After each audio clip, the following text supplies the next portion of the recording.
morning, everyone. What if you were shown that what you believe to be Christmas in your mind is not really what Christmas is in reality? What if I proved to you that Christmas was surreptitiously subjoined to Christianity with the delusive intent to have those that follow Christianity to inadvertently worship Satan? What if it was shown to you that you've been systematically induced into partaking yearly in this satanic ritual called Christmas, and that you are responsible for empowering demon forces and you don't even know it? Sounds crazy, right? I know. But nothing is ever what it really seems to be. Wow. You see, the problem is you don't ask questions. You just go with the flow, right? You've been taught to just do as others do. You've been programmed to go with the program. For example, let me ask you a question. Why do you bring a tree in your house on December 25th? What does that signify? What does it mean? What is the reason you do it? This is true. This is true. The answer is you don't know. Let me ask you another one. What is the reason that you take that same tree that you don't know why you brought in your house and you deck it with silver, with gold, and various other ornaments? What does it mean? Why do you do it? The answer is you don't know. What is the reason you put that star on the top of that tree for? Please, what does it mean? If you know about, you don't know. The reason why you bring, what are you kissing somebody under a mistletoe for? the Christmas tree into your house, you don't have to know. comment below.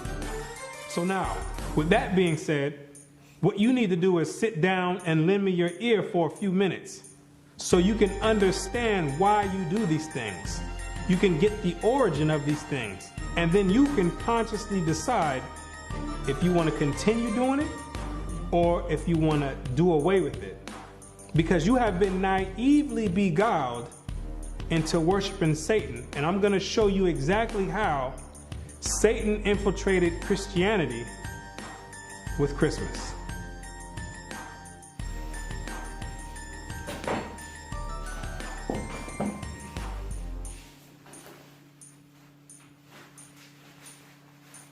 The festivals of Rome are innumerable, but 5 of the most important may be singled out for elucidation. I love this topic. Viz.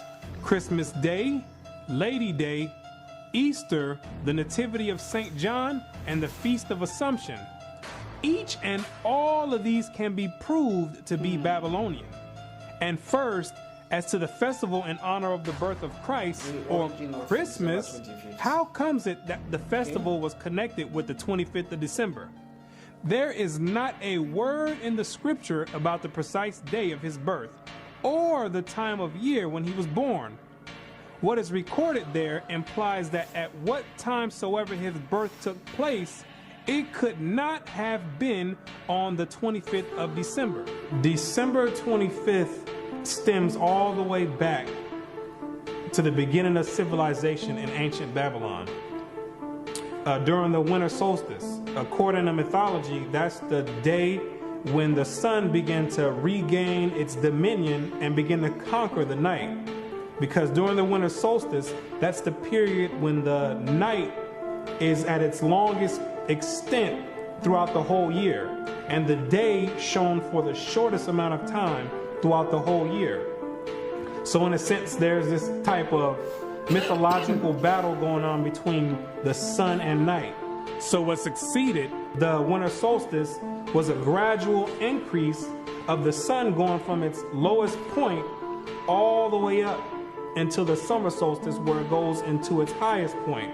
So the pagans back then took that as a sign that the sun was beginning to regain dominance over the night, and they began to make deities out of it. So, for instance, you have the Egyptian god Horus, who was born on the winter solstice of December 25th.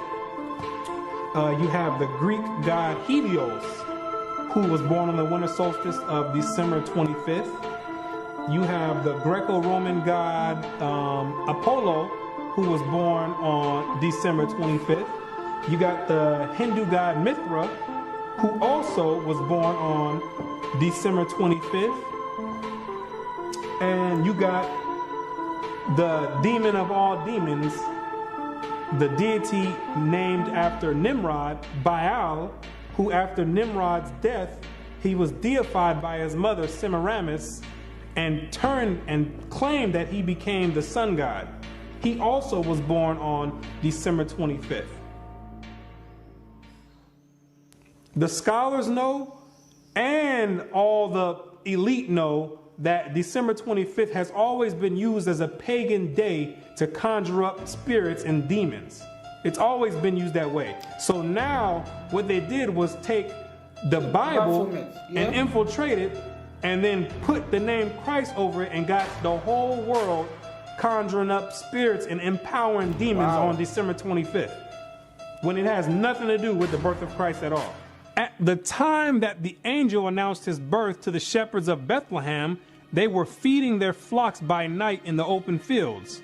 Now, no doubt the climate of Palestine is not so severe as the climate of this country, but even there, though the heat of day be considerable, the cold of the night from December to February is very piercing, and it was not the custom for the shepherds of Judea to watch their flocks in the open fields later than about the end of October. What the Bible does say is that during the time of Christ's birth, the shepherds were outside feeding the flocks and grazing them by nighttime. And anybody in their right mind will tell you that there's no way shepherds are going to be outside in the dead of winter grazing flock in the blistering cold. The Bible does not substantiate winter birth, because there's no way the shepherds would be outside grazing flock in the dead of winter when it's blistering cold. I stay in Florida where they have mild winters, and there's no way, even in the wintertime, I'm going to be outside in the middle of the night grazing the flock, and I have sheep. There's no way I'm going to go out there and be grazing the flock. They're going to have to wait until the morning. At the birth of Christ, every woman and child was to go to be taxed at the city whereto they belonged, whether some had long journeys, but the middle of winter was not fitting for such a business, especially for women with child and children to travel in. Therefore, Christ could not have been born in the depth of winter. And during the time of Christ's birth, Mary and Joseph had to go back to their city to be taxed. The Romans had set up publicans all throughout the land of Israel to have the Israelites come and pay tribute to them. And there's no way in the world that the Romans would have set up a taxation time during the dead of winter, because back then they didn't have cars and stuff where you can jump in with a heater. People had to walk and had to go out however means necessary, but they didn't have heaters with them. So in the dead of winter, when it's blistering cold, that would not be a beneficial and an appropriate time to have people come all the way back to get taxed in their own cities. Zondervan Bible Compact Dictionary. Christmas, the anniversary of the birth of Christ, and its observance celebrated by most Protestants and by Roman Catholics on December 25th, by Eastern Orthodox churches on January 6th, and by the Armenian Church on January 19th. The first mention of its observance on December 25th is in the time of Constantine, about AD 325. The date of Christ's birth is not known. The scholars themselves know that Christ was not born on December 25th. They know that for a fact. That's factual to them. But what happens is the government sets up preachers to go out and tell you some fabricated lie and have you teaching and participating in satanic rituals while they sitting back twirling their thumbs because they know that they know the truth already. And while you over there conjuring up demons, they sitting back laughing, enjoying it, and getting power. Constantine himself knew when he set it up that Christ was not born on December 25th. He knew that. He knew that it was a pagan ritual that was passed down from the Babylonians to the Egyptians, to the Greeks, all the way down to the Romans.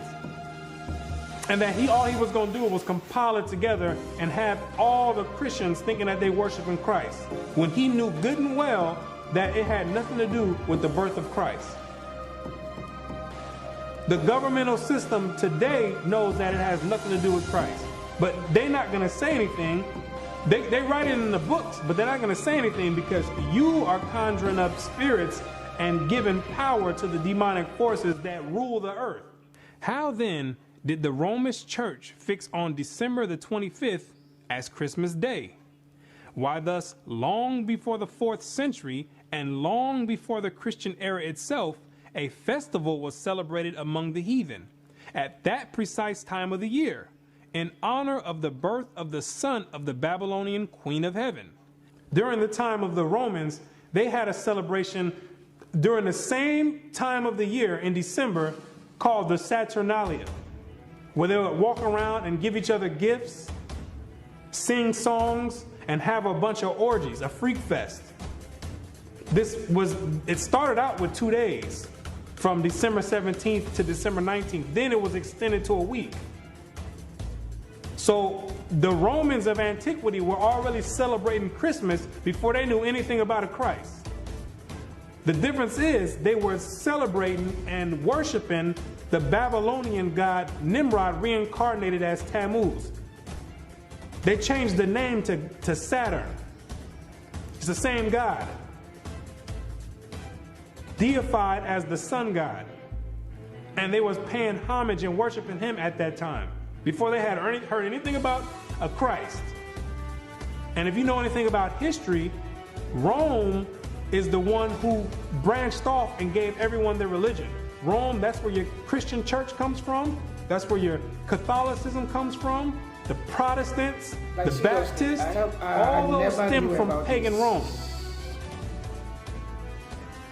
And that's where you get your Christmas from. They were celebrating Christmas before they heard anything about a Christ. They was already celebrating Christmas.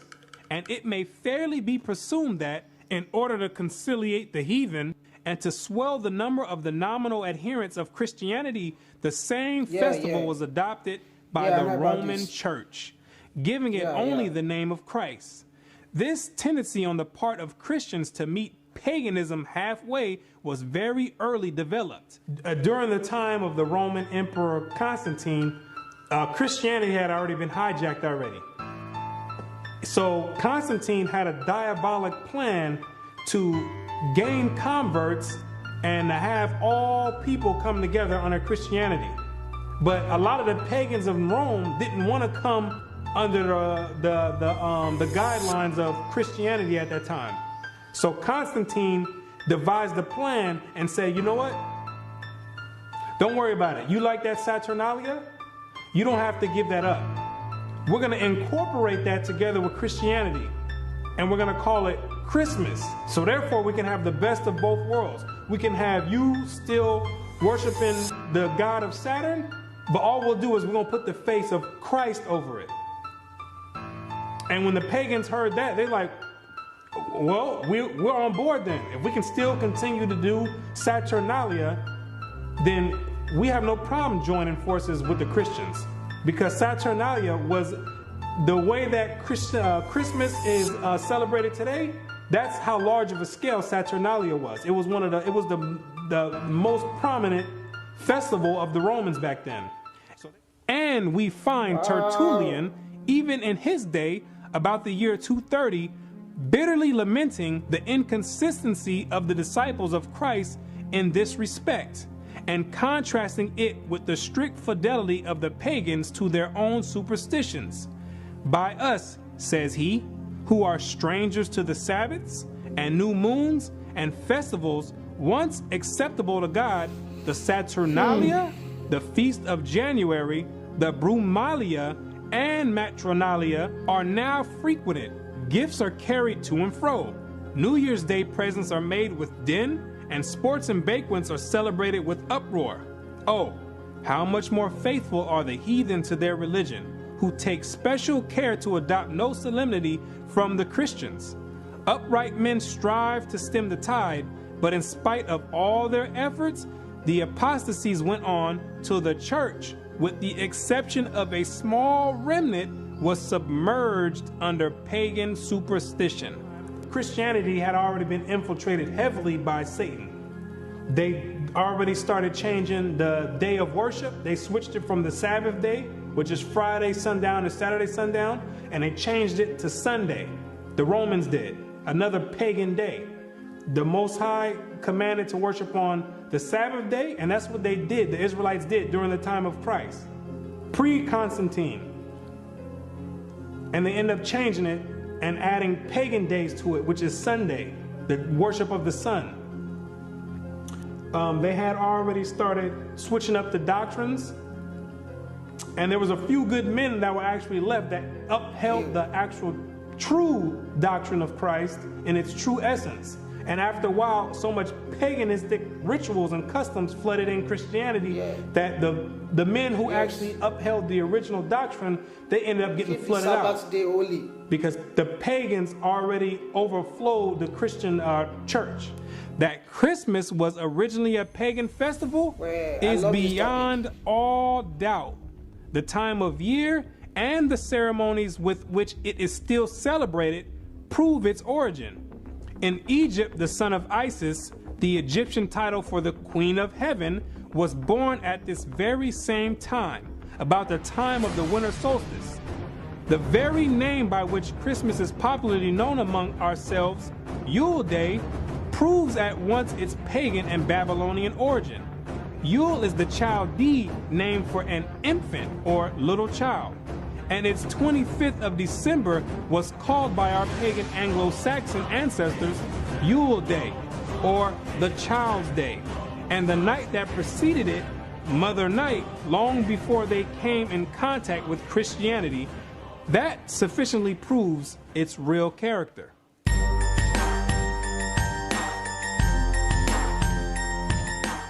The candles in some parts of England lighted on Christmas Eve and used so long as the festive season lasts were equally lighted by the pagans on the eve of the festival of the Babylonian god, to do honor to him, for it was one of the distinguishing particularities of his worship to have lighted wax candles on his altar. The lighting of the candles, when you and your family all getting together smiling, lighting candles, yes, that means something to ancient Babylonian custom, commemorating and worshiping the birth of Nimrod, Satan himself. See, people think these customs just popped up out of thin air when they've been around all the way since the beginning of time, and they have overflowed and found their way and crawled their way down into modern day society today. It's the same customs, just being repeated and another name masked over it. Back then, it was Babylon. Today, it's masked with Christ. It's the same exact custom. Same ritual, same custom, same worship. Same exact God.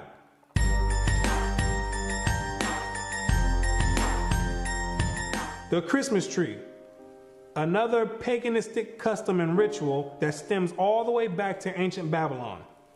It's the same exact God that worked his way all the way through and made his way all the way up to Christianity. It's the same exact deity.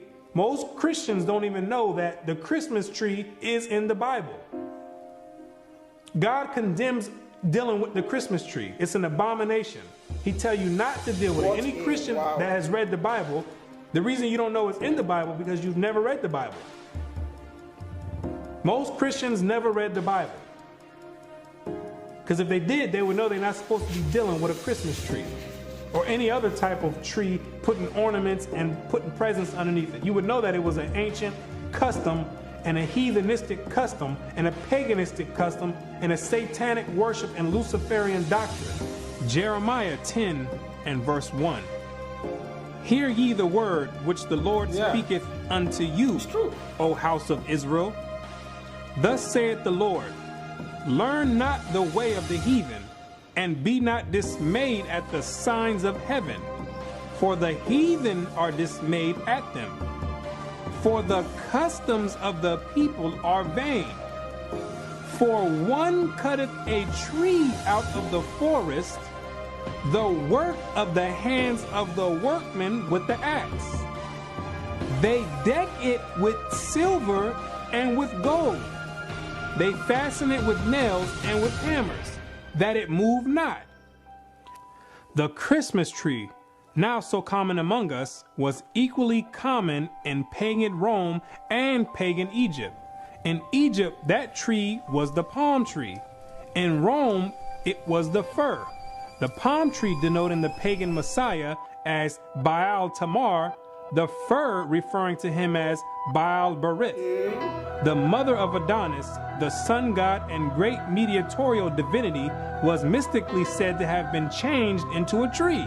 So early Rome denoted the palm tree as Baal Tamar and the fir tree as Baal Berith, which when you understand anything about religious origin, you'll know that these are all the same gods. They stem from the same gods back in ancient Babylon, the worship of Nimrod, reincarnated after he died when he was deified by his mother Semiramis.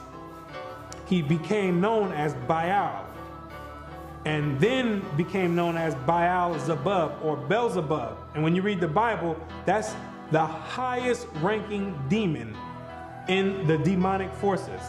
Luke 11 verse 15. But some of them said, he casteth out devils through Beelzebub, the chief of the devils.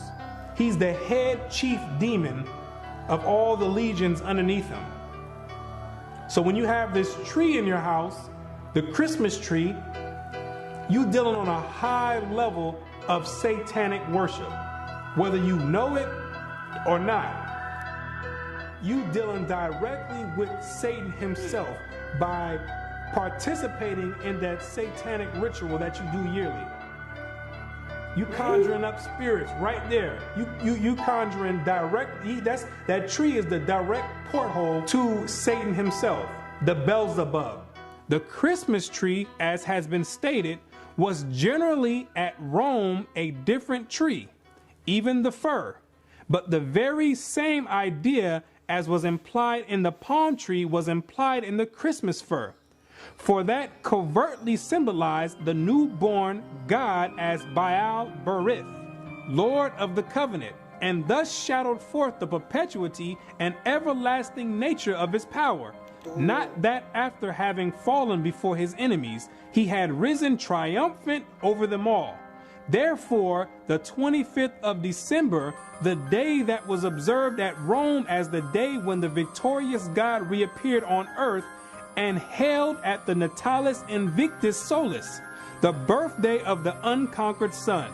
Now the Yule log is the dead stock of Nimrod, deified as the sun god, but cut down by his enemies. The Christmas tree is Nimrod redivivus, the slain god come to life again. So the Yule log is representation of Nimrod being chopped down, his death. Then you put the Yule logs into the fire. Most people don't do that part of the ritual because most don't have a fireplace to put it in. If you got money in your own place and an actual fireplace, those are the ones that might partake into that ritual.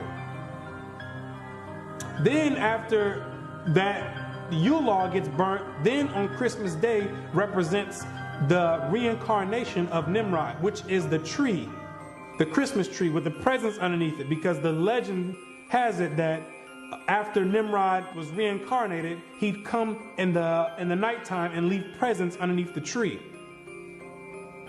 So it's a whole ritual that's being done, and you don't have any idea why you're doing it. You're completing a whole satanic ritual, and you have no idea why you're doing it. You're getting socially programmed to partake in this demonic custom, and you have no idea why you're doing it. So the hypnosis starts right after you finish at the end of November.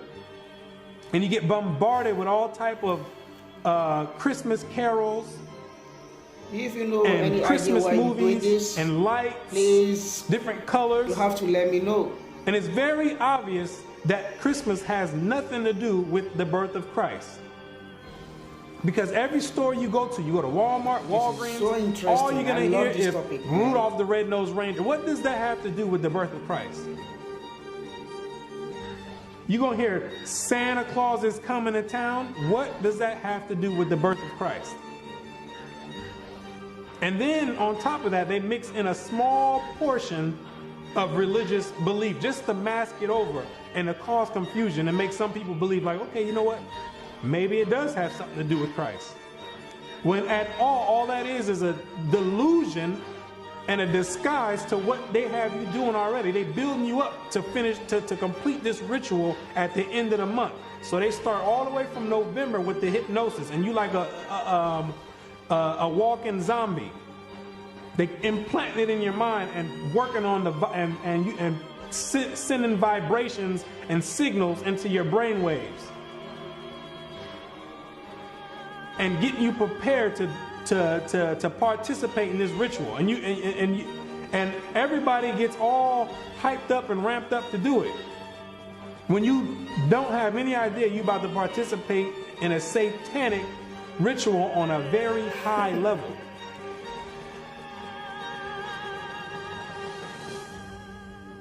And Christians talking about they're going to put the Christ back in Christmas. How you going to put the Christ back in Christmas when Christ was never in Christmas? That's another delusion. Have people thinking that they're doing something right. Trying to have people rationalize in their mind for the reason that they're about to go do this ritual. Well, maybe I could just say it's the worship of Christ. No, it's not the worship of Christ. It has nothing to do with Christ, and it's self-evident. When you look on the TV, you're going to see Santa Claus. You're going to see Rudolph the Red-Nosed Reindeer. You're going to see a snowman. What does any of that have to do with Christ? Like it was mentioned before, Constantine mixed paganism in with Christianity. And eventually paganism overtook the whole doctrine of Christianity. It flooded the Christian doctrine, so there was no more remains of the actual origin of the Christian doctrine.